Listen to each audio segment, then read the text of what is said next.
In a more detailed real life example, this is an illustration of that case where we have planning as a significant portion of the value stream. And you'll notice that this is actually not a lot of time spent in planning. There's no delay to this either. But the reason why it was highlighted was because the team felt that they were getting very little value out of planning. So they were looking at the value stream in the context of value.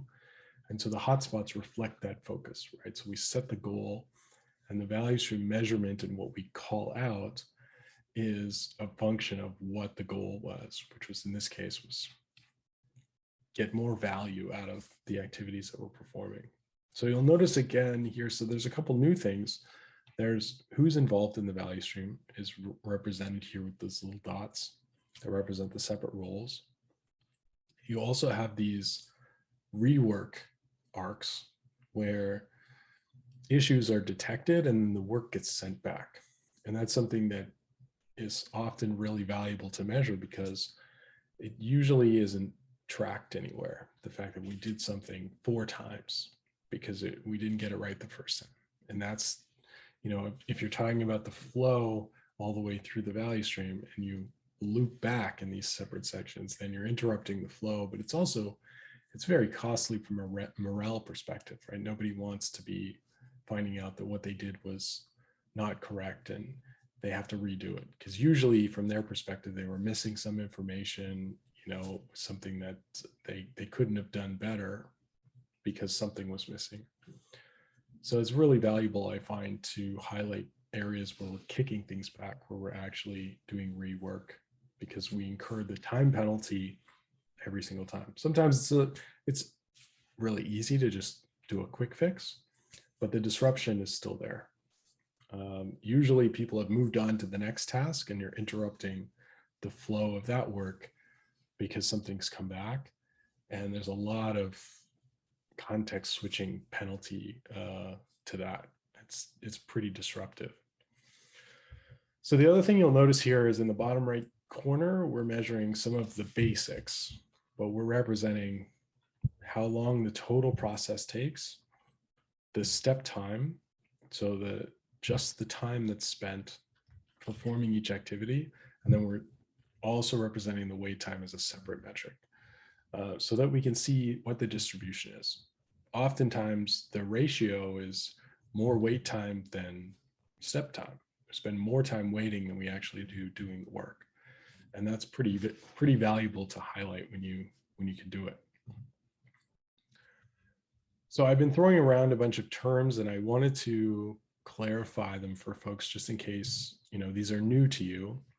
But these are a couple of core words and terms that really matter to value stream mapping and value stream management, and this idea of looking at your work in terms of a flow.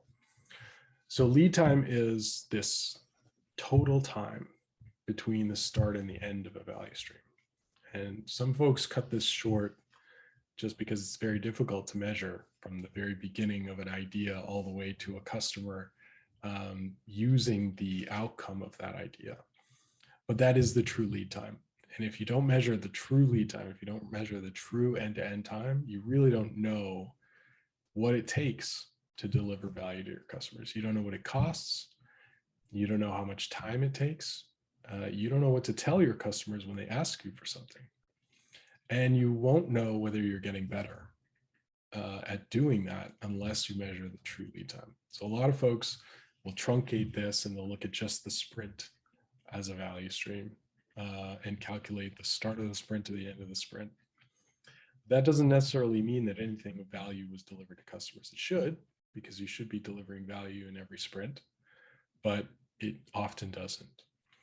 So it's very important to look at the true lead time, because it really is the only representation of idea to realization and or quote to cash, or however you want to term that full end-to-end cycle, because that's what matters to the business.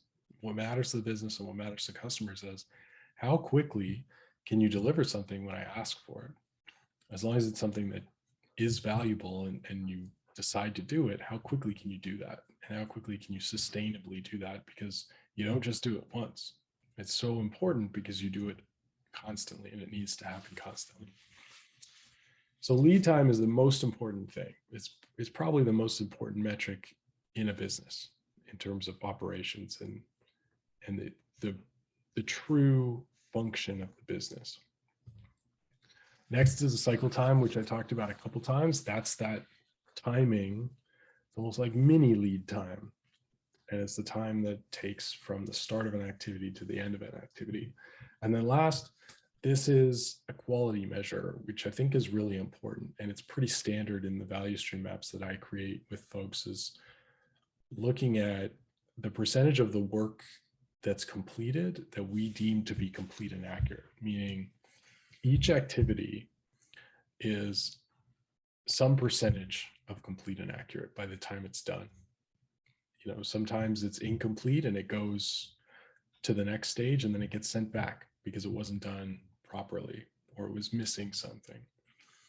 And so understanding the first step of complete and accurate is understanding what complete and accurate is, which is actually pretty rare. But once you know what good looks like, once you know what each stage is supposed to deliver, you can measure what percentage of time you actually deliver that. And that's really important for highlighting quality issues and where quality breaks down in a value stream, because across the value stream, quality only goes down. You can't actually recover missing information and fix a gap if you've been given incorrect information, or the work that's been handed to you is in a form that you're not able to fix. And that usually happens because each of these functions in the value stream is highly specialized. You can't just do someone else's job. You have to rely on them to do their job. And then once it's sent to you, you've got to focus on doing your part. So it's very rare for quality to be improved throughout the value stream. So what happens is you get a rolling complete and accurate. You actually get a calculation of declining quality as you progress through the value stream. And then what you get on the other end, the rolled percent complete and accurate, which is the total sum of all the quality metrics, is a very low number. It's usually something like 1%. And what that means is that there's 1% of the time something perfect to our specifications goes through the value stream. It's usually under 5% in most teams that I talk to. In even high performing teams, it's probably something like 15%, because it's very difficult to say what complete and accurate looks like in knowledge work, right? Knowledge work is creative. It's very difficult to do something to specification, because we're building new things all the time. And what is the specification for something we've never done before or never built before? That's difficult. We discover things as we go. So that it's fine to have a low number. We want to make sure that we can improve that number over time. So David's asking, is the value stream you're presenting a manual stream or automated? Do you mean the illustration previously? Yeah, I'm wondering if this is manual coding, manual testing versus DevOps. Oh, I see. There's usually a mix. I would say that in a lot of cases, there's quite a bit of manual work and quite a bit of automation. There's a lot of folks now who have pretty sophisticated CI/CD pipelines, infrastructure as code, even test-driven development, but there's still quite a bit of manual work. So I often see a big mix. And what's really common is for folks to come to me because they're not sure what to automate next. And they haven't necessarily seen performance improvements from the automation that they do have.